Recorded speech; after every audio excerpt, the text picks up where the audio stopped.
యాదాద్రి భువనగిరి జిల్లా తుర్కపల్లి మండలం వాసాలమరిలో మంత్రి పొంగులేటి శ్రీనివాసరెడ్డి పర్యటించారు. గ్రామంలో ఇందిరమ్మ ఇళ్ల లబ్ధిదారులకు పట్టాలను పంపిణీ చేశారు.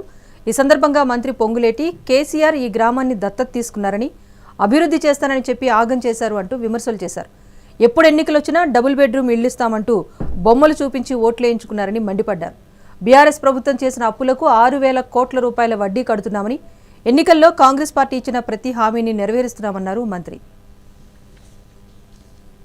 తర్వాత ఈ గ్రామానికి ఆనాటి గౌరవ మాజీ ముఖ్యమంత్రి గారు వచ్చి ప్రభుత్వ సొమ్ముతో భోజనాలు అందరం కలిసి చేద్దామని ఆగమవ్వని పక్కన కూర్చోబెట్టుకొని, ఆగమవ్వ ఇప్పటిదాకా నువ్వు ఆగమాగమయ్యావు, ఈ వాసాలమర్రి కూడా ఆగమాగమయ్యింది, నేను దత్తత తీసుకున్నాను, ఇక చూడు ఈ వాసాలమర్రిని ఒక రోల్ మోడల్ గా చేస్తా, అంతేకాదు ఈ వాసాలమర్రిలాగా రాష్ట్రాన్ని మొత్తాన్ని కూడా అని చెప్పిన మహానుభావుడు.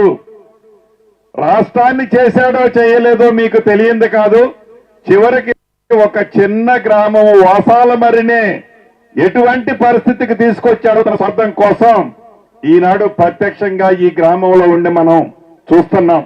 అది ఆనాటి పరిపాలన, ఆ పరిపాలన దక్షత.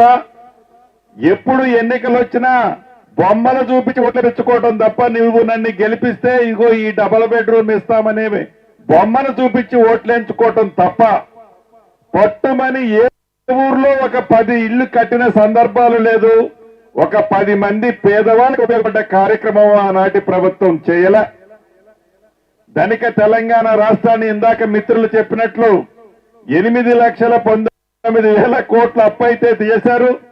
అప్పు చేయటమే కాదు, ఆ చేసిన అప్పు మన ఇందిరమ్మ ప్రభుత్వం ప్రతి నెల 6,500 కోట్లు అసలు మిత్తి కడుతూ, ఆనాటి ప్రభుత్వం ఏవైనా అరా కొర మంచి కార్యక్రమాలు చేస్తే వాటిని చేస్తూ ఏది ఆపకుండా ఎన్నికల ముందు ఇచ్చిన ప్రతి హామీని పేదవాడికి ఇచ్చే దిశలో